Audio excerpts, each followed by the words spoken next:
Et le départ est imminent. C'est parti, apparemment Eddie Lawson a pris un très bon départ. Eddie Lawson, Wayne Gardner en haut ligne. Eddie Lawson numéro 1 à suivre. Devant Wayne Gardner, Ron Aslam qui fait de très bons départs est 3e, McKenzie est 4e et Randy Mamola est 5e. Vous savez, nouveau type de départ, moteur en marche, et bien tout s'est très bien passé. Quant à Christian Saron, il est pointé en 12e position, vous le voyez évoluer, c'est le numéro 6, un circuit très technique, on vous le disait, 17 virages où il est bien difficile de doubler. En tête donc pour le moment, Eddie Lawson, champion du monde en titre, c'est le numéro 1, dans sa roue, Wayne Gardner. C'est le numéro 2, il est vice-champion du monde. 3e, l'étonnant Ron Aslam, auteur de très bons départs. Quant à Christian Saron, il est déjà 9e de ce Grand Prix d'Espagne sur ce nouveau tracé de Jerez. Vous le voyez, très sinueux. C'est un serpentin où il est très difficile de doubler, où les pneumatiques sont soumis à rude épreuve. Nous sommes dans le premier tour. Les pilotes doivent effectuer 30 tours, 32 pilotes qualifiés. 34 inscrits, 2 pilotes n'ont pas pu se qualifier. Il faut noter que 19 secondes d'écart existe entre le meilleur temps, Eddie Lawson, et le dernier qualifié. 19 secondes d'écart, c'est énorme, alors que nous voyons évoluer ici sous nos yeux Christian Saron qui est 8e. Christian Saron qui apprécie moyennement ce tracé, alors que nous voyons Raymond Roche et sa Cagiva. Raymond Roche qui a fait une tentative hier avec des nouveaux pneus pour remonter, a fait une très belle attaque durant les essais, mais n'a pas pu réaliser un autre temps que le 14e temps. Il s'était lancé donc de la 3e ligne. Vous le voyez, apparemment Eddie Lawson ne fait pas le trou. Wayne Gardner est dans sa roue, Aslam est 3e et nous rentrons donc dans le premier tour. Eddie Lawson en tête devant Wayne Gardner, 3e Ron Aslam et 4e McKinley qui avait réalisé le 4e temps des essais. Il reste 29 tours à parcourir.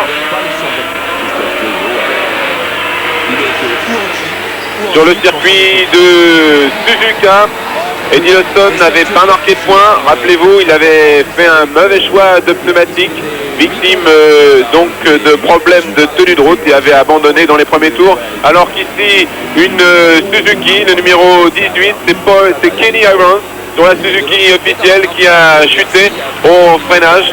Kenny Irons qui est debout ici sur l'écran. Rassurez-vous, apparemment tout s'est bien passé pour lui.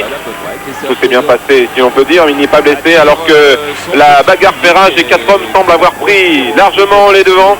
En 5e position, c'est apparemment Randy Mamola. 6e, le nouveau venu dans cette catégorie 500 cm3 avec une moto d'usine, l'Écossais McKenzie, alors que Christian Saron est juste derrière.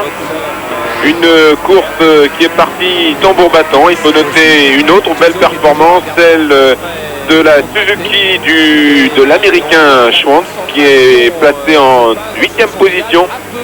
Eddie Lawson en tête de ce Grand Prix d'Espagne sur ce circuit très technique de Jerez avec dans sa roue Wayne Gardner qui attaque, Wayne Gardner qui va peut-être tenter l'intérieur, non, Eddie Lawson reste au commandement de ce Grand Prix d'Espagne. Nous sommes dans le 2e tour. Lawson, Gardner, Aslam, McKinley, 2 Yamaha, 2 Honda. Les pilotes attaquent le 3e tour et on constate qu'à l'accélération, les motos glissent un maximum. Ron Aslam nous a fait un beau travers. Mamola, Gardner. Mamola qui est un petit peu distancé pour le moment, alors que les pilotes sont sortis à la limite de la trajectoire, roulant sur des traces de ciment. On constate que ciment pour sécher l'essence de la machine de Iron qui est tombée tout à l'heure. Eddie Lawson, auteur du meilleur temps, et Wayne Gardner qui passe d'entrée une attaque. Wayne Gardner qui vient de passer en tête de ce Grand Prix d'Espagne, et Wayne Gardner qui accélère d'entrée. Wayne Gardner qui a l'intention de prouver qu'il mérite mieux qu'un numéro 2. L'an dernier, en l'absence de Freddie Spencer, il n'avait pas pu vraiment assumer sa place de premier pilote dans le team Honda. Et bien désormais c'est chose faite. Il a la tête sur les épaules, Il a une très bonne machine. On revoit au ralenti comment Gardner accélère encore sur l'angle pour aller passer Lawson au freinage. Lawson qui ne s'y attendait pas. Lawson qui élargit sa trajectoire et laisse passer Gardner. Gardner qui accélère au maximum, sollicite ses pneus radio à fond et nous fait une belle glissade. Attention, 30 tours de circuit à effectuer, c'est tout de même très long. Les pneumatiques vont être sollicités au maximum. On sait, les Honda sont un peu plus puissantes que les Yamaha, mais les Yamaha ont une tenue de route un peu plus saine selon les dires des pilotes.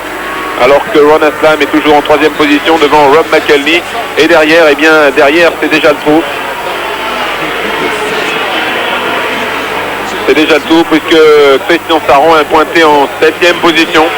Christian Saron qui n'apprécie pas spécialement ce tracé de Rérez. Il faut noter que les usines sont venues s'entraîner ici durant l'hiver. Durant l'hiver, Lawson, McElhenney et Taira sont venus s'entraîner avec les Yamaha officiels. Même chose en 250 cm3. Par contre, Garner, Mackenzie, Yatsushiro et Aslam n'étaient pas venus s'entraîner. On le voit ici avec quelle attaque Gardner a pris les devants. Et apparemment la moto de Wayne Gardner glisse à l'accélération. Gardner fait de gros travers. Eddie Lawson tente le tout pour rester dans sa roue, mais apparemment Gardner semble avoir fait un léger petit trou. Eddie Lawson n'a pas marqué de points au Japon. Eddie Lawson n'a pas marqué de points au Japon alors que Gardner a terminé deuxième. Sous la pluie à 12 points d'avance sur Eddie Lawson. Eddie Lawson doit à tout prix marquer et l'idéal ce serait qu'il gagne ce Grand Prix d'Espagne. Mais apparemment on le constate, Wayne Gardner semble très à l'aise. Il avait réalisé hier le 2e temps des essais avec sa Honda V4 et semble très à l'aise sur ce circuit technique au possible de Jerez. Il avait réalisé une 50-99 Gardner alors que Lawson était crédité du meilleur temps avec une 50-69. Vous constatez à peine 21 centièmes de différence, c'est très léger. Et en prenant le meilleur parti de chaque école, de chaque pays, Gardner à l'accélération dans le 4e tour. Gardner, Lawson avec des vitesses de pointe à l'endroit où vous les voyez de l'ordre de 238-240 km/h. Ron Aslam sur la Honda V4 en attendant de le voir au guidon de la Elf 4 dans quelques temps. Attaqué par McElhenney qui vient de lui faire l'intérieur. McElhenney est 3e alors que Mackenzie est 5e et semble fondre sur ces deux hommes. Mackenzie, c'est le nouveau venu en 500 cm3 avec une machine usine. Il dispose d'une Honda usine et je vous rappelle que le grand absent une fois de plus en ce début de saison 1987 est l'américain Freddie Spencer.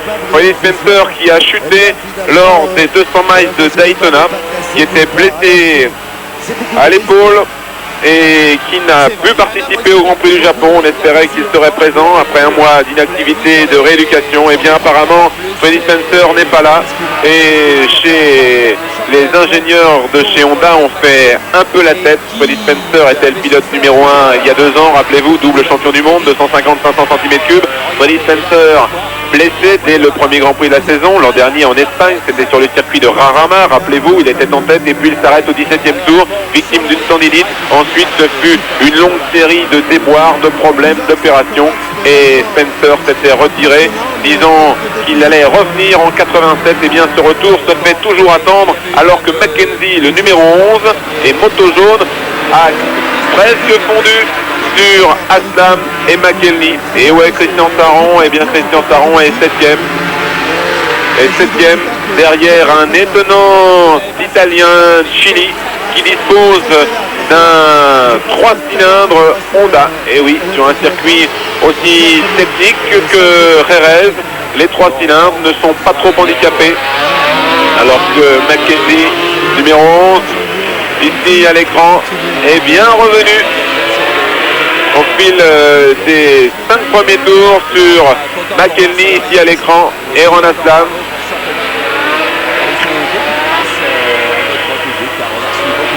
17 virages, 17 balances différentes, 17 freinages, 17 attaques. À chaque fois, les pilotes sont à la limite de la trajectoire. Vous le voyez ici, McElney était à la limite des vibreurs, utilisant au maximum les tangentes des trajectoires. Balance maximum, le genou par terre pour bien guider la moto. McElney est un Irlandais, est un Anglais et il est surnommé le bûcheron. Et bien pourquoi? Parce qu'il fait 1m82, 83, 80 kg. Apparemment il n'a pas le gabarit. Ah là là, chute de McElney qui a réaccéléré trop fort. Chute de McElney qui a tapé le vibreur. Voilà, on parlait du bûcheron. Et bien le bûcheron s'en est allé. C'est terminé pour McElney qui a glissé, tapé le vibreur, a accéléré trop fort. Et on parlait des vibreurs tout à l'heure, et ces vibreurs sont très dangereux pour cette catégorie des deux roues. Des vibreurs qui ont été installés pour les Formule 1, qui permettent aux Formule 1 de revenir sur la piste. Les Formule 1 prennent appui dessus. Par contre, pour les motos, il est interdit de toucher le vibreur. Ce sont des petites bosses et des petits creux. Si vous avez la malchance de toucher le vibreur, la moto se met immédiatement à l'équerre. Aux essais, le japonais Yatsushiro en a fait les frais. Ici, dans ce virage, ou à l'endroit même où passe Wayne Gardner en ce moment, à gauche. Yatsushiro a fait un 7 à queue à l'accélération, a été éjecté de sa moto et souffre d'une blessure à l'épaule. Alors que Wayne Gardner attaque le freinage.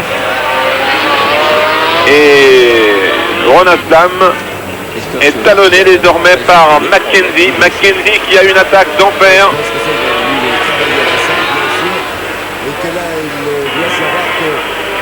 McKenzie, le genou par terre. Très déhanché McKenzie, regardez le style au ralenti. Il couche sa moto au maximum. Selon tous les journalistes, toute la presse spécialisée, c'est l'homme qui attaque le plus, c'est celui qui prend le plus d'angles avec sa Honda V4. Regardez la différence de pilotage entre McKenzie, alors qu'on voit ici la chute au ralenti de McElney qui a réaccéléré, la moto s'est mise en glissade et automatiquement le pilote a été éjecté. Et les vibreurs n'ont pas arrangé les choses.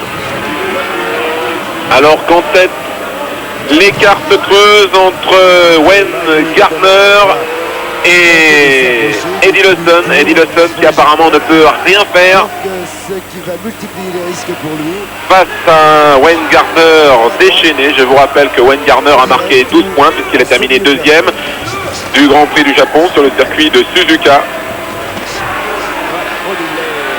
Alors qu'Eddie Lawson n'a marqué aucun point depuis le début de saison, abandonnant sous la pluie de Suzuka alors qu'il avait fait un mauvais choix de pneumatique, décidant de partir en pneu mixte.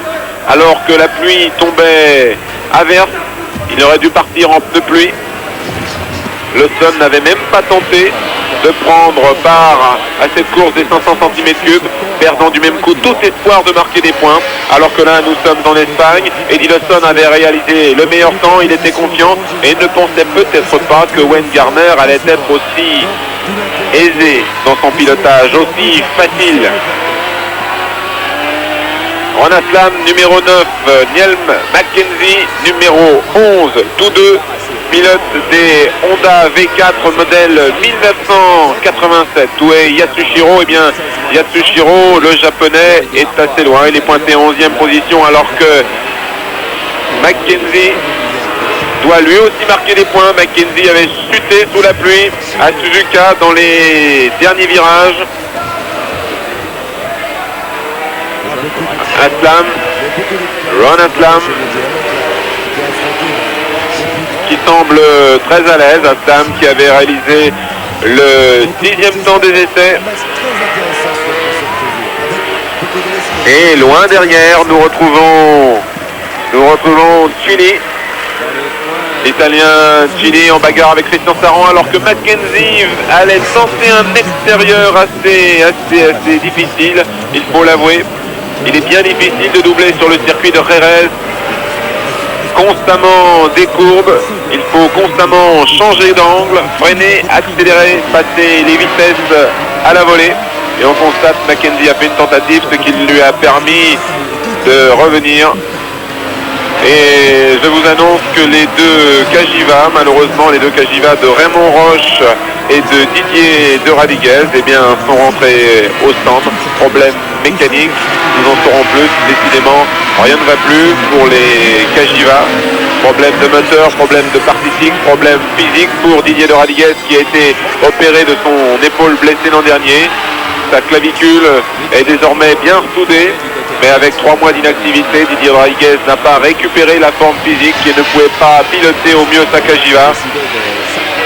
Et avec les problèmes mécaniques qu'il rencontre depuis le début de saison, on se demande dans quelles conditions la moto européenne, ce défi européen va évoluer. Il faut noter que nous en sommes au 2e Grand Prix de la saison. Raymond Roche avait terminé le Grand Prix du Japon en 10e position. Ici, en Espagne, pas de point de marqué. La nouvelle machine devrait arriver normalement pour le Grand Prix d'Allemagne à Hockenheim. Ce serait un V4 à la manière des nouvelles Honda. Plus puissant, plus petit, moins lourd, plus utilisable. Une nouvelle partie cycle plus performante. C'est ce que l'on souhaite à Raymond Roche et Didier de Radiguez qui n'ont pas connu la chance aujourd'hui sur le circuit de Jerez. Alors que sous nos yeux évolue toujours Ron Aslan qui maîtrise parfaitement Neil McKenzie, numéro 11. Machine équivalente, pneus équivalents, tous les deux sont montés désormais en Michelin radial. Alors que l'an dernier, Ron Aslan était équipé en Dunlop. Les seuls à disposer de pneus Dunlop sont Randy Mamola et Max Baldwin. On l'a vu hier, très handicapé lors des essais. Et on le constate ici, sur le sec. Les Michelin sont supérieurs et Mamola est pointé en 8e position alors que Baldwin est 10e.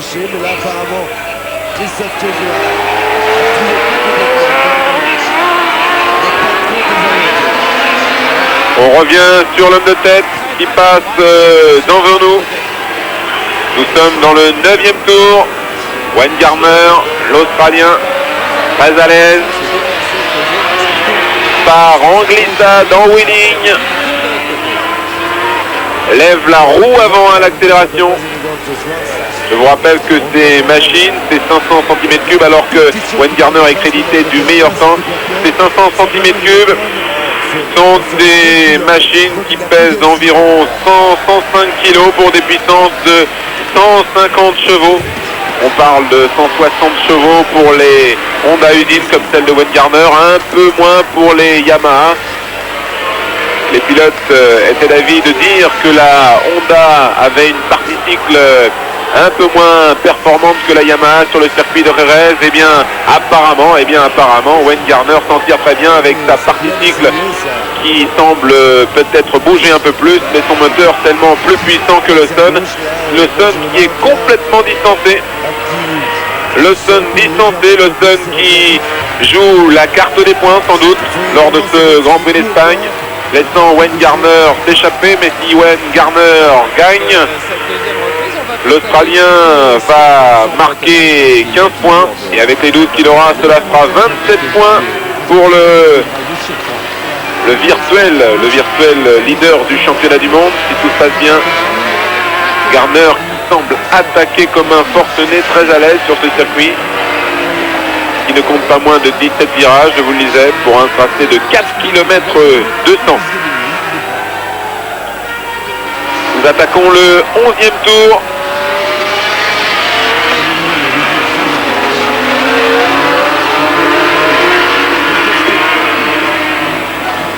Il reste encore 19 tours à parcourir et on constate qu'Eddie Lawson s'est fait distancer à plus de 2 secondes et demie.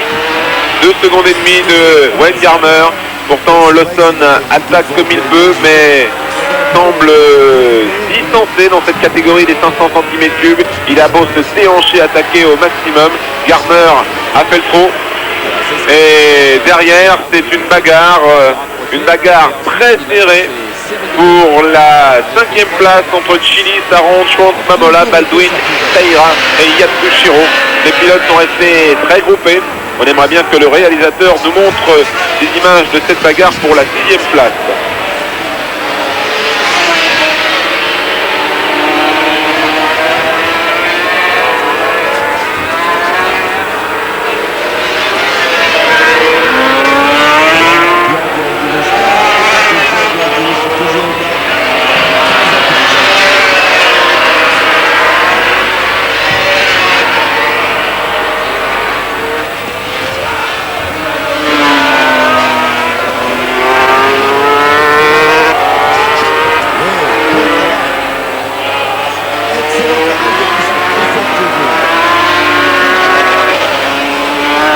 Lawson.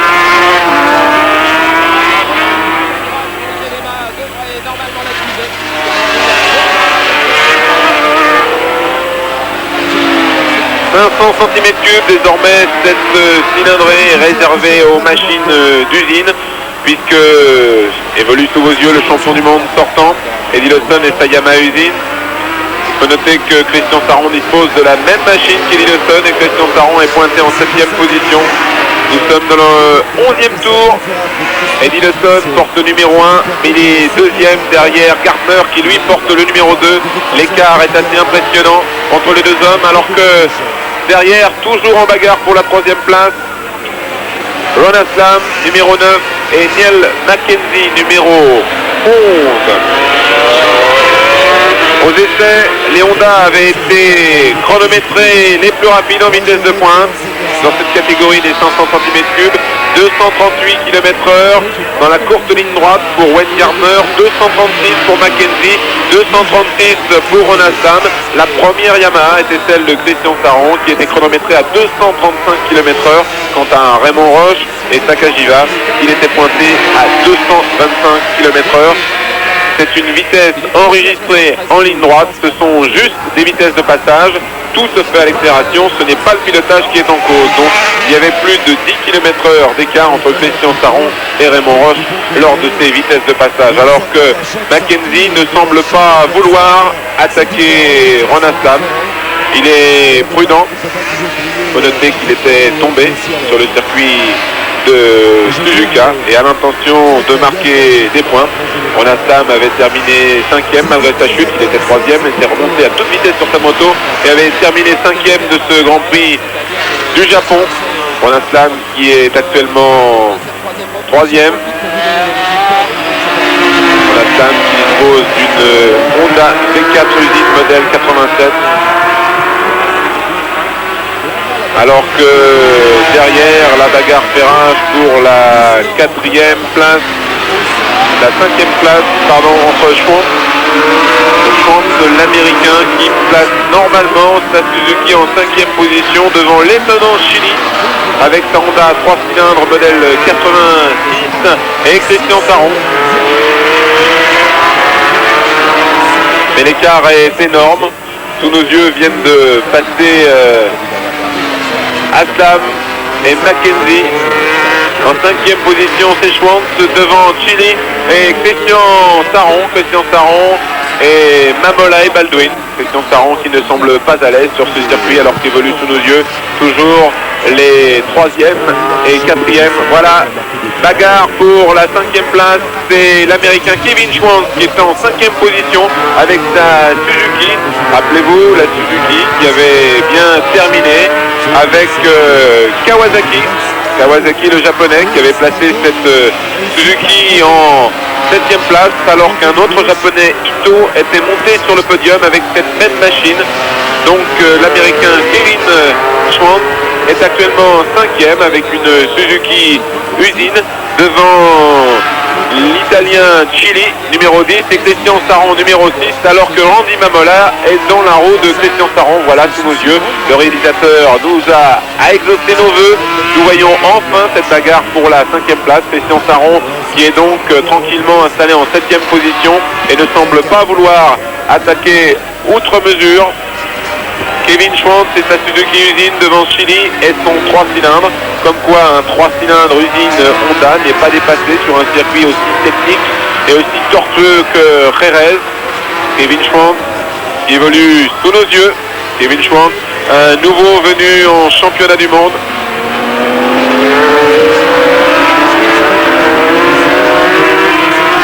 Nous sommes dans le 13e tour. Toujours en tête Wayne Gardner, devant Eddie Lawson, 3e Ron Aslam, 4e Neil Mackenzie et l'écart se creuse alors que Kevin Schwantz est 5e devant Chili, Christian Saron et Randy Mamola qui passe sous nos yeux. Christian Saron qui ne semble pas en mesure d'attaquer les autres, alors que Mike Baldwin n'est pas passé sous nos yeux. Kevin Schwantz, un nouveau venu en championnat du monde 500 cm3. Américain, il est né à Houston dans le Texas en 1964, il est très jeune, il a commencé les productions en 1984. En 1986, il a fait 3 grands prix et s'est retrouvé à la promotion en 1987 puisqu'il a été promu pilote d'usine Suzuki à la place de Raymond Roche qui avait décidé de ne pas signer pour Suzuki et de passer chez Kejiva, alors que nous voyons ici une belle explication, un beau groupe en bagarre pour la 5e place. Christian Saron avec dans sa roue Randy Mamola et derrière Yatsushiro le japonais et Taira, un autre japonais. Taira qui avait gagné le dernier Grand Prix de la saison 250 l'an dernier, rappelez-vous, c'était à Misano, une bagarre fantastique. Taira avait doublé tout le monde dans le dernier tour. La 500 cm3 est une catégorie plus difficile, beaucoup plus physique, où il faut maîtriser au mieux la puissance des motos, je vous le disais tout à l'heure, environ 150-155 chevaux. Les machines glissent au maximum et Kevin Schwantz est 5e pour le moment de ce Grand Prix d'Espagne sur le circuit de Jerez.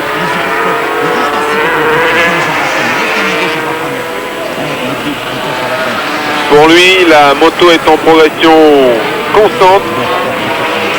Elle était peu performante en début de saison. Tout le monde disait qu'elle ne ferait aucun résultat. Et bien apparemment, Schwantz fait jeu égal avec les Yamaha usines comme celle de Christian qui évolue sous nos yeux. Christian qui nous disait tout à l'heure qu'il n'aimait qu'une chose, ce sont les enchaînements, les grandes courbes et les grands freinages. Apparemment, Perez c'est tout l'inverse et Randy Mamola vient peut-être d'attaquer. Randy Mamola est dans la roue de Christian Saron. Alors que je vous le disais, Mike Baldwin ne passe plus.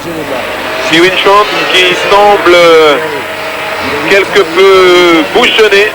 Chili n'ose pas attaquer. Chili est à 3 cylindres avec dans sa roue Christian Saron et Randy Mamola. Kevin Schwantz qui n'a fait que 3 grands prix l'an dernier, alors que devant nous avons de belles glissades et toujours Wayne Garner en tête de ce Grand Prix d'Espagne devant Eddie Lawson, Ronan Sam et Neil Mackenzie. Et évolue sous nos yeux le groupe de furieux en bagarre pour la 5e place. Nous sommes dans le 15e tour pour les hommes de tête. Toujours Wayne Garner devant Eddie Lawson. Eddie Lawson qui ne peut rien faire pour décramponner. Et Wayne Garner qui vient de passer Von Murals.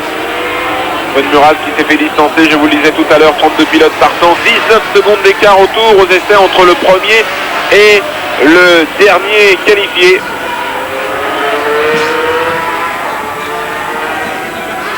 On constate que Kevin Schwantz fait du bouchonnage, les autres sont revenus sur lui. La Suzuki semble bien accélérer dans la ligne droite. Chili va-t-il tenter le freinage ou Christian Saron? Randy Mamola qui dans ce même virage nous avait gratifié d'une figure fantastique hier, glissant à l'accélération. Il était allé taper dans les bottes de paille, il était revenu sur la piste au plus grand plaisir des spectateurs espagnols qui hurlaient de joie, le surnommant le Torero. Randy Mamola, le pilote le plus populaire du Continental Circus, sans doute celui qui nous fait les plus belles figures, le plus spectaculaire, mais malheureusement Randy connaît des problèmes de pneumatiques depuis les essais. Les Dunlop ne semblent pas encore au niveau des Michelin. Il faut noter que Kenny Roberts, le directeur du team, a décidé de faire le choix Dunlop pour une question d'argent. Le manufacturier anglais ayant donné un maximum pour participer à cette écurie 500 cm3. Alors que sous nos yeux, c'est toujours le petit train-train, vous avez vu, Randy Mamola, légère petite glissade alors que les autres ne glissent pas, et toujours Wayne Garner, solitaire premier de ce Grand Prix d'Espagne sur le circuit de Jerez. Wayne Garner, à l'aise, très à l'aise même, trop à l'aise devrait dire Eddie Lawson, et nous sommes dans le 16e tour. La course se déroule sous un soleil légèrement voilé, une piste sèche, la température ambiante est de 27 degrés, idéal pour le fonctionnement des motos, pas trop chaud pour les pilotes, et les pneumatiques ne se dégradent pas trop apparemment, alors qu'au fond, c'est le petit train-train pour la 5e place. Schwantz, Chili, Saron, Mamola et Yatsushiro, sans oublier Taira, alors que Wayne Garner est en train de fondre sur un attardé. 1 minute 50 et 69 centièmes, c'était le temps réalisé par Eddie Lawson aux essais. Regardez avec quelle facilité Wayne Garner dépasse cet attardé.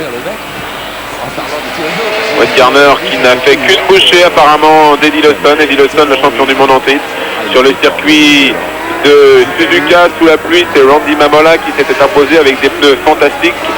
Pour ceux qui ont regardé Automoto, à cette époque-là, ils ont vu avec quelle facilité Randy avait gagné. Eh bien, sur le sec, les choses semblent différentes. Et les Honda ont fait le trou. La Honda, celle de Garner, qui sort au maximum de l'accélération. Je vous rappelle que Mamola avait gagné au Japon devant Garner, Ito sur Suzuki, Chili sur sa 3 cylindres. Et oui, le tenant Chili était déjà là. Ronastam, Taira et Kawasaki. Kawasaki, ce n'est pas la marque, c'est le nom du pilote. Lawson était forfait, McElney était forfait lui aussi pour pneumatique. Christian Saron avait chuté, rappelez-vous, il était malade. Eh bien, la saison ne démarre que très moyennement pour Christian Saron. Vous avez pu le voir. Christian Saron qui est 7e et ne semble pas en mesure de contester la 6e place à Chili et encore moins la 5e place à l'américain Schwantz qui découvre les championnats du monde puisqu'il en est à son 5e Grand Prix. Il n'avait participé qu'à 3 courses l'an dernier en championnat du monde, 500 cm3. Et je vous rappelle que le grand absent dans cette catégorie REM, les 500 cm3, est l'américain Freddie Spencer. Il aurait dû porter le numéro 19. Il n'est pas là. Il s'est fait attendre. Il a téléphoné mardi lors des essais, annonçant qu'il ne viendrait pas. Mais les Japonais font les gros yeux, puisqu'au Japon, il a subi des visites médicales. Et les Japonais ont estimé que 3 semaines seraient nécessaires pour son bon établissement. Les 3 semaines sont passées, Freddie Spencer n'est toujours pas là. Et les Japonais sont de plus en plus mécontents.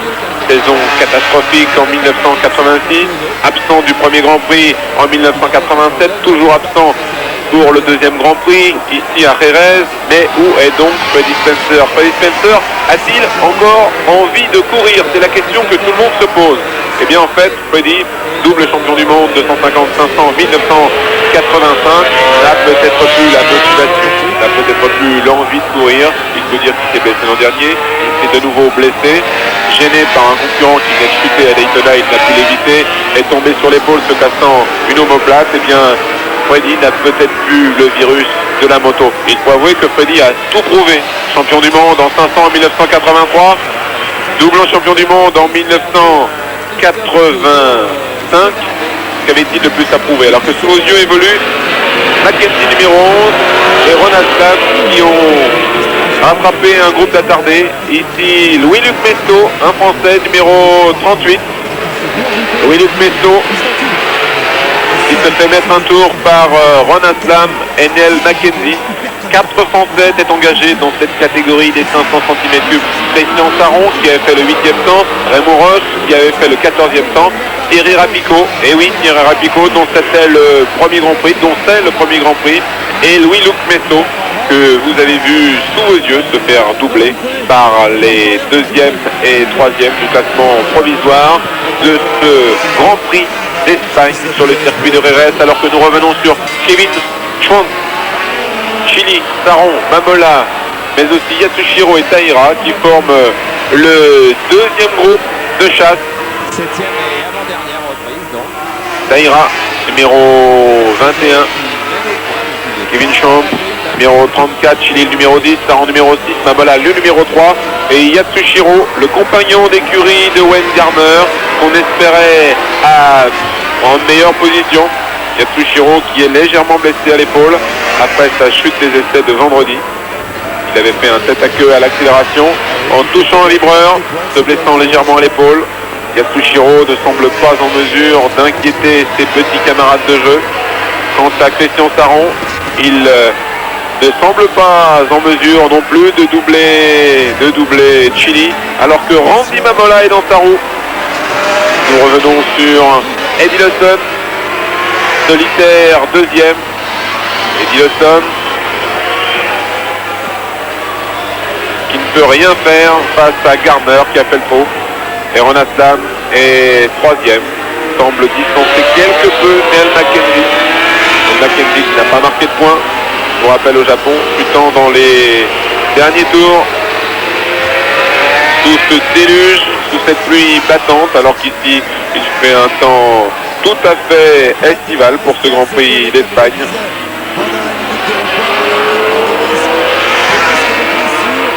Les pneumatiques ne semblent pas trop sollicités, ne semblent pas se dégrader.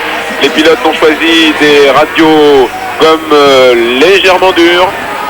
Et apparemment, c'est le bon choix. On a Sam, Mackenzie, toujours à l'attaque, sur le point de rattraper Von Mural, le numéro 24. Von Mural qui dispose d'une Suzuki Héron, c'est-à-dire un modèle dépassé techniquement. Et on constate que sur ce circuit technique, les motos d'usine puissantes font tout de même la différence face aux machines privées comme celle de Van Mural. Van Mural qui ne peut rien faire d'autre que se laisser déplacer. Voilà, il ralentit carrément pour ne pas gêner les deux autres pilotes. 19 secondes d'écart aux essais, au tour entre le premier et le dernier qualifié. C'est nettement pire que lors des 24 heures du Mans moto, où les pilotes français se plaignaient de véritables chicanes mobiles. Et bien là, pour ce Grand Prix d'Espagne, des chicanes mobiles, il y en a un paquet. Il faut slalomer, il faut jongler, choisir la bonne trajectoire pour ne pas être gêné. Mais il faut avouer que les pilotes de pointe ont tellement de puissance pour doubler qu'ils ne sont finalement pas trop handicapés. Regardez avec quelle facilité ils sont passés. On ne voit même plus Von Mural. Les choses se sont stabilisées dans cette course des 500 cm3. Toujours Wayne Gardner devant Eddie Lawson. Ron Aslam qui évolue sous vos yeux en troisième position. Neil Mackenzie 4e, 5e vous venez de voir c'est Schwantz, 6e Chili, 7e Christian Saron et nous sommes dans le 20e tour. Il reste encore 10 tours à parcourir. Schwantz et sa Suzuki usine semblent faire un couple tout à fait honorable pour ce Grand Prix d'Espagne.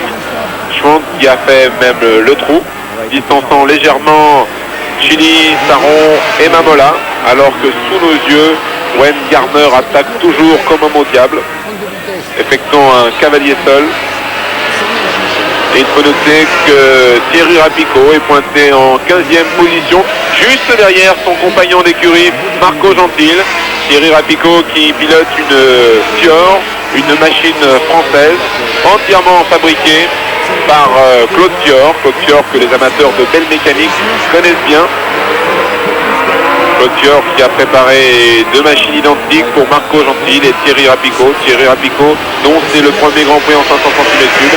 Il est actuellement 15e. C'est tout à fait honorable pour ce Français qui découvrait et le circuit et la moto et cette catégorie des 500 cm3. Alors que Kevin Schwantz, ce Texan, semble vraiment à l'aise avec sa Suzuki usine. Je vous rappelle tout à l'heure que la deuxième Suzuki usine, celle de Kevin Irons, avait chuté au freinage. Eh bien, il ne reste qu'une Suzuki en piste. Et je vous rappelle que Kevin Schwantz, l'américain, était en tête des 200 miles de Daytona avant de chuter. C'est donc un pilote incisif Et il le prouve aujourd'hui sur le circuit de Jerez. En début de saison, personne n'aurait parié un copec sur les Suzuki. Et bien les Suzuki semblent en mesure de faire quelque chose, alors que Christian Saron aimerait bien passer de Chili, mais n'ose pas sur ce circuit qui n'apprécie pas. Il disait ce matin qu'il aurait mieux aimé être ailleurs. Le but de Christian, c'est bien sûr de marquer des points, puisqu'il n'a pas marqué de points à Suzuka. Il était resté sonné après sa chute. Et là, il lui faut à tout prix marquer des points. Mais pour marquer des points, il faut être devant.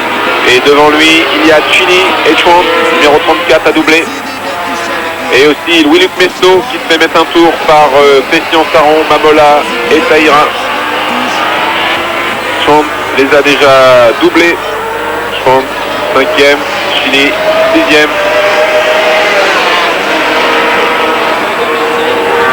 Christian Saron gêné.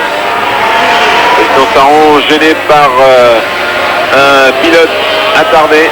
Voilà, c'est vrai que Christian l'a doublé, mais c'est fait quelque peu distancé par Chili quant à Randy Mamola. Et bien, il va avoir les mêmes problèmes.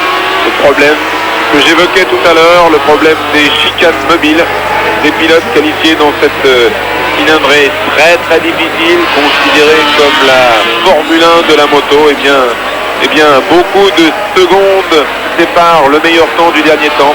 Les choses sont simples, les pilotes d'usine vont vite, les pilotes d'usine ont les meilleures motos, les meilleures pneumatiques, les pilotes privés ont des vieilles motos, ont des pneumatiques de bonne qualité mais qui ne sont pas hyper performants. Et bien la différence c'est là, les pilotes d'usine sont les meilleurs, attaquent au maximum, les pilotes privés font ce qu'ils peuvent, mais malheureusement le chronomètre parle et on constate autour, c'est bien difficile alors que Kevin Schwantz va doubler sous nos yeux. Knöbuller, le Suisse Bruno Knöbuller, l'un des plus vieux du Continental Circus qui courait en 125 et court en 500 désormais. Et Randy Mamola à l'attaque, ne semble pas en mesure de revenir sur Christian Saron et sur Chili. Pourtant, Randy a toujours son style très spectaculaire, complètement déhanché.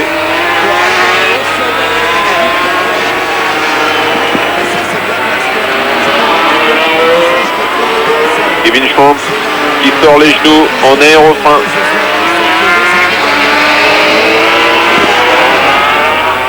Décidément pour Suzuki, la saison démarre très bien. Un podium au Japon avec Ito, une 7e place avec Kawasaki, et il faut noter que là, eh bien, Kevin Schwantz est tout seul en 5e position et ne semble pas inquiété.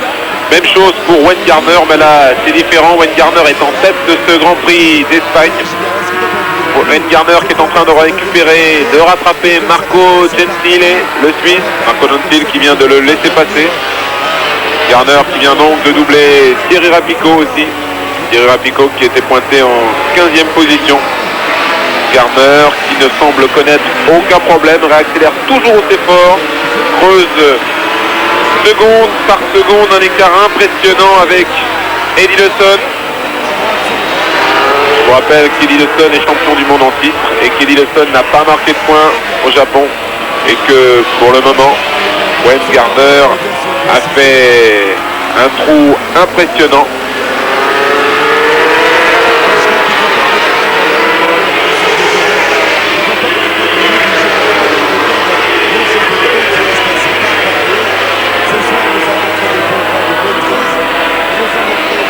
Nous sommes dans le 23e tour de course de cette catégorie des 500 cm3.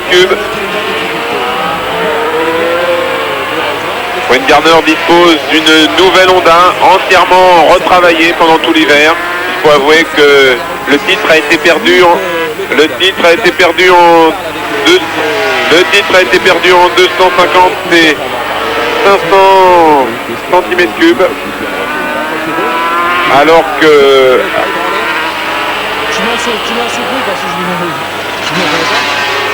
Mais là, je suis tombé, mais j'étais tout de suite, comment dire, j'étais sans l'esprit, j'étais mais j'ai tout de suite récupéré. J'ai senti le coup, je suis tombé, je me suis arrêté tout de suite, ça me va. 23e tour, Wayne Gardner toujours en tête devant Eddie Lawson. Ron Aslam, Mackenzie et Kevin Chance. 10e, lieutenant Chili. 7e, Christian Saron. 8e, Randy Mamola. 9e, Yatsushiro, le japonais. 10e, Taira. Je sais quand tu es déchet,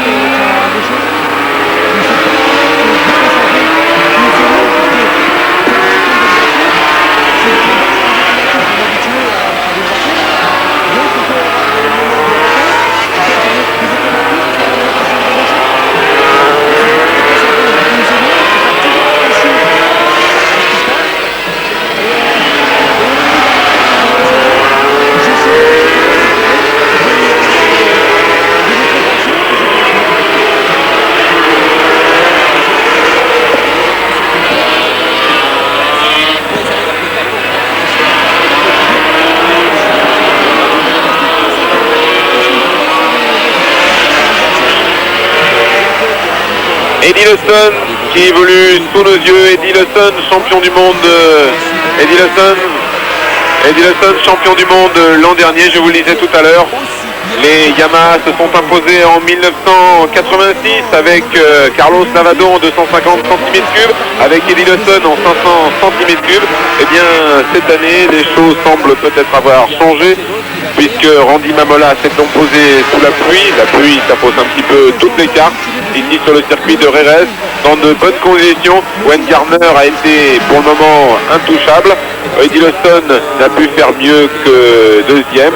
N'a pu faire mieux. Il y a un effet, le drapeau à damier ne s'est pas encore abaissé, mais Wayne Gardner semble intouchable. Eh bien, la raison est simple. Les ingénieurs japonais de Honda, qui avaient gagné le titre en 85, se sont peut-être endormis sur leur laurier en 1986. Et en 1986, ils ont perdu les deux titres, 250 et 500 cm3, alors que apparemment c'est Christian Saron qui vient de chuter. Voilà. Christian Saron qui a peut-être tenté de revenir sur Chili et Chouan. Christian Saron exit.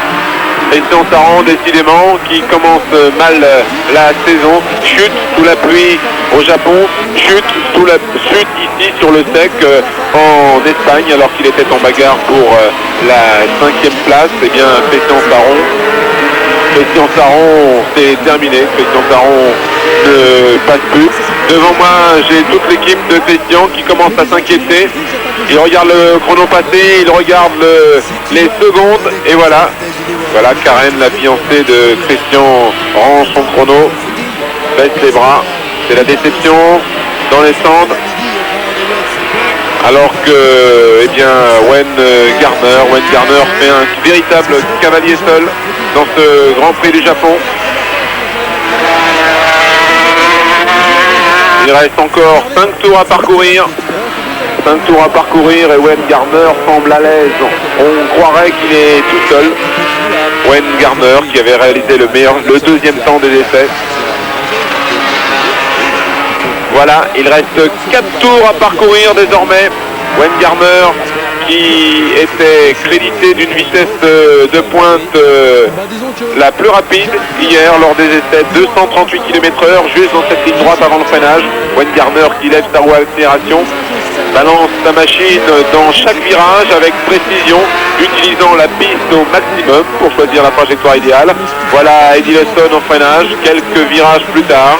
Eddie Lawson qui est actuellement deuxième de cette course des 500 cm3. Eddie Lawson qui n'a pas tenté de résister à Wayne Gardner, qui n'a pas choisi de prendre des risques.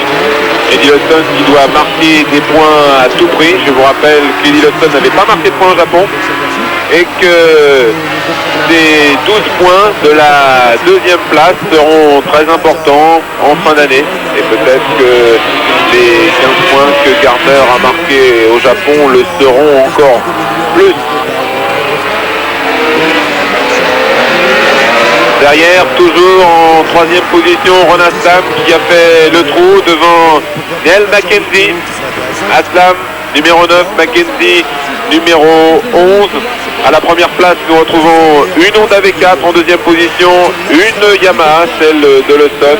Troisième et quatrième, les deux Honda de Aslam et Mackenzie. la première Suzuki, la seule Suzuki restante en course. Et cinquième, c'est celle de Kevin Schwantz, alors que Wayne Gardner sollicite toujours au maximum sa nouvelle moto.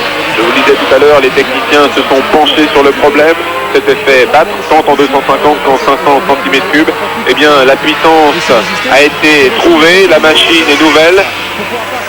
L'orientation du moteur a quelque peu changé, l'implantation du moteur dans le cadre a quelque peu changé pour avoir un meilleur centre de gravité. Nouvelle disposition des pots d'échappement. Rappelez-vous, pour les amateurs, l'an dernier il y avait 2 pots d'échappement en bas de chaque côté. Maintenant il y en a 2 sous la selle et 1 de chaque côté. C'est une meilleure répartition. C'est un petit peu la même chose que sur les Yamaha V4 usines. Les ingénieurs ont cherché le maximum d'efficacité et apparemment cette Honda est une très bonne moto. Wayne Gardner nous le prouve ici sous nos yeux avec une attaque phénoménale. Wayne Gardner qui devrait normalement l'emporter à moins d'un problème mécanique, alors que Ron Aslam est toujours 3e. Il reste 3 tours à parcourir. Ron Aslam qui double un attardé. L'attardé sort carrément de la piste. Et oui, il est sorti de la piste pour repartir. Ce sont les problèmes des chicanes mobiles que j'évoquais tout à l'heure. Les hommes de tête vont très vite. Les derniers qualifiés tournent à plus de 15 secondes des hommes de tête. Mais le jeu, malheureusement, on prend 32 pilotes au départ. Si ces 32 pilotes ne tombent pas dans le même temps, c'est malheureusement le jeu. Et il faut noter que Taira et Yatsushiro sont en bagarre. Le japonais Taira vient de passer l'autre japonais Yatsushiro, mais il faut noter que Yatsushiro était blessé donc lors des essais et doit commencer à fatiguer alors qu'il reste encore 3 tours de course. Wayne Gardner toujours en tête de ce Grand Prix d'Espagne devant Lawson, Aslam, Mackenzie, Schwantz et Chili, alors que les Kajiva ont abandonné depuis longtemps.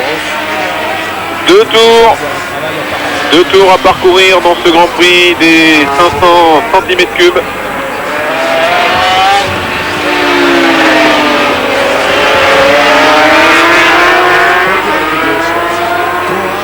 Toujours Wayne Gardner en tête devant Eddie Lawson, Ron Aslam et Neil Mackenzie.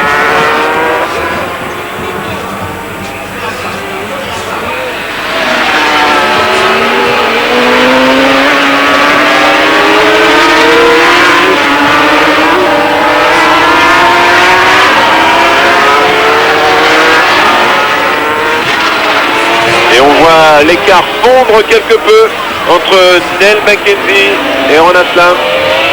Neil Mackenzie qui restait constamment dans la roue de Ron Aslam durant toute la course et qui va peut-être tenter le tout pour le tout. Et oui, pour lui, une place sur le podium. Cela voudrait dire 10 points de marqués s'il récupérait la 3e position. Mais Ron Aslam est un vieux loup. Ron Aslam numéro 9. Il reste 2 tours, nous sommes 2 tours avant l'arrivée. Mackenzie est dans la roue.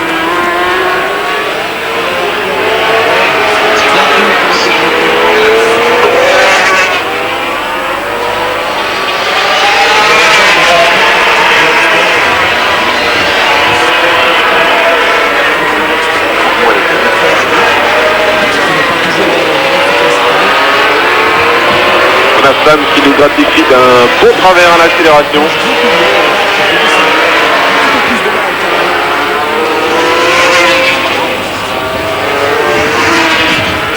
Un tour à parcourir, nous sommes dans le dernier tour.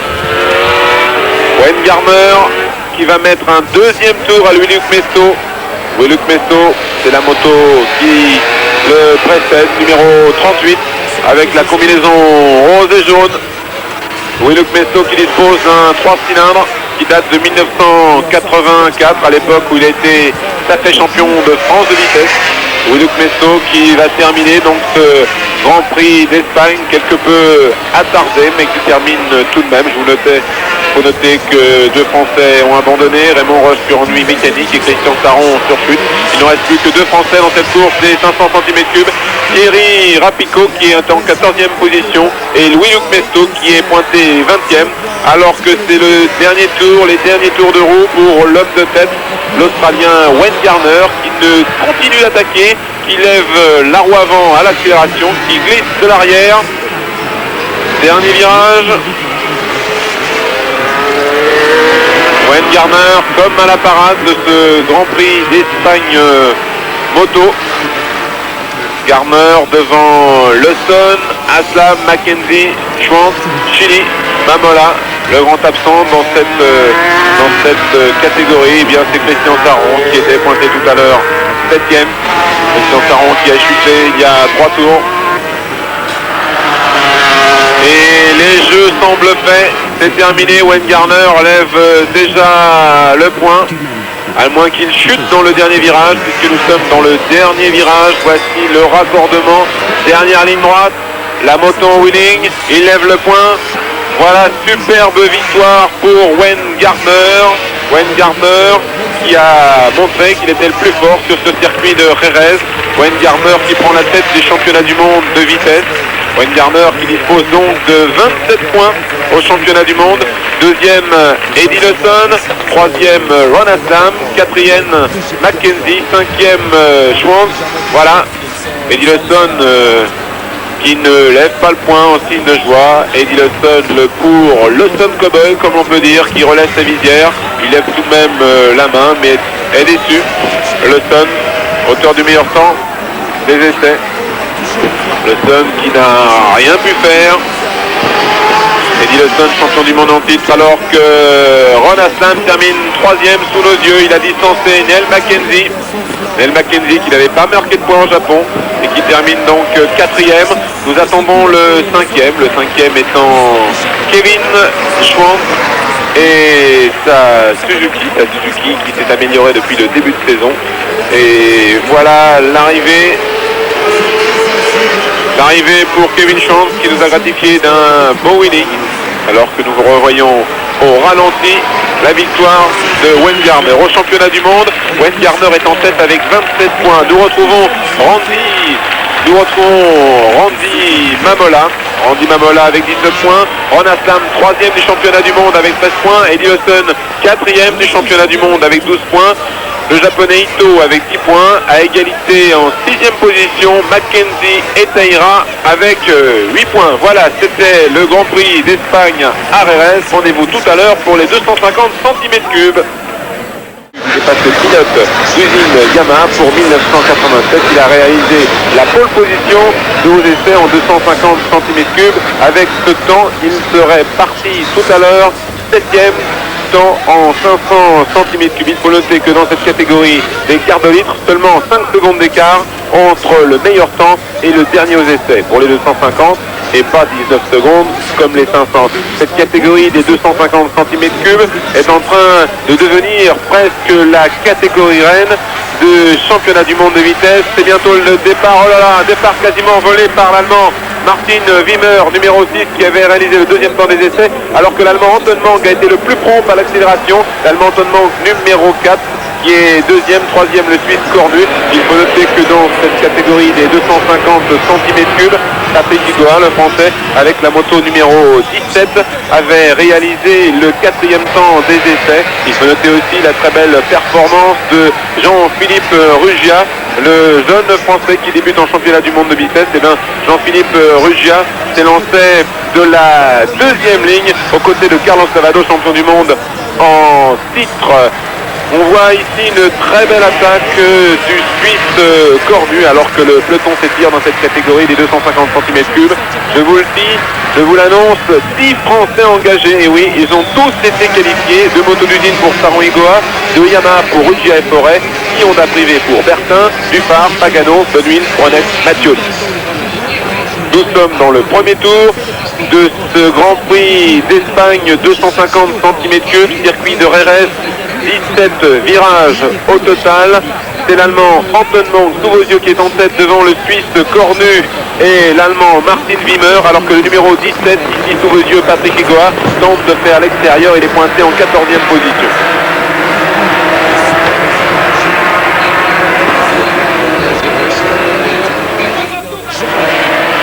Il reste encore 2 tours à parcourir de ce Grand Prix d'Espagne moto. En tête toujours donc l'Allemand Martin Wimmer.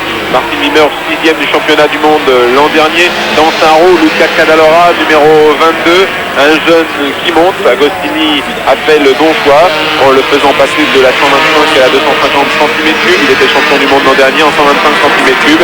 Il a très bon espoir dans cette catégorie. Et la bonne performance aussi est celle du jeune français, donc Jean-Philippe Ruggia, alors que sous nos yeux vient de passer Pagano. Ici c'est Hervé Dufart, un autre français. Hervé Dufart qui est pointé 25e, qui va se faire mettre un tour par l'homme de tête, je vous le disais, en 500 cm3, 19 secondes entre le meilleur et le plus mauvais temps. En 250 cm3, à peine 5 secondes, ce qui fait que l'homme de tête ne met qu'un tour au dernier, quasiment avant la fin. En 500 cm3, vous avez pu le constater, il y avait beaucoup de chicanes mobiles. Il faut noter que la 250 cm3 est plus appréciée par les pilotes sur ce circuit très technique, et on constate que Martin Wimmer semble très à l'aise, et Luca Cadalora, qui avait réalisé le meilleur temps, serait parti en 7e position sur la grille des 500 cm3 avec le temps qu'il avait réalisé. Il reste un tour à parcourir. Martin Wimmer a pour le moment gagné ce Grand Prix d'Espagne moto, mais sait-on jamais, une chute, un problème technique, cela peut encore arriver. Il a fait un écart assez important, il a causé l'écart avec Luca Cadalora. Quant à Juan Carriga, l'Espagnol, il est toujours pointé en 3e position. Dominique Saron est toujours 4e. Patrick Igoa est toujours 5e. Jacques Cornu est 6e. Quant à Jean-Philippe Ruggia, il est un coup 7e, un coup 8e. C'est une bagarre constante avec l'Allemand Roth. Il faut noter que l'Espagnol Tito Pons est pointé en 9e position. Tito Pons, 2e du championnat du monde l'an dernier, blessé lors des essais, il s'est blessé au poignet, a le mérite de terminer cette course dans un état physique plutôt désavantageux pour lui, puisqu'il est très abîmé au niveau du poignet. Il a le poignet plâtré, alors qu'ici Wimmer se retourne pour voir si Cadalora joue bien son jeu. Et oui, Luca Cadalora va jouer le jeu jusqu'au bout. Hervé Dufart vient de passer sur le vibreur et va se faire mettre un tour, alors que Martin Wimmer passe sous nos yeux. C'est fait, victoire pour Martin Wimmer, 2e Luca Cadalora, 3e Juan Carriga. Nous attendons Juan Carriga qui passe sous nos yeux, 4e Dominique Saron normalement, 5e Patrick Igoa au championnat du monde. Martin Wimmer est en tête avec 21 points, 2e Kobayashi, étonnant japonais, 15 points, 3e ex-aequo Roth et Ponce avec 14 points, 5e Cadalora, 6e Igoa et Carriga, 8e Saron et Shimizu. Voilà, c'est l'issue de ce Grand Prix d'Espagne moto, une superbe bagarre donc pour la 4e place. Jean-Philippe Ruggia l'emporte devant nous. Il termine donc 7e devant Roth. Bravo pour les Français qui ont fait une très belle course dans ce championnat du monde des 250 cm3. À vous, Paris.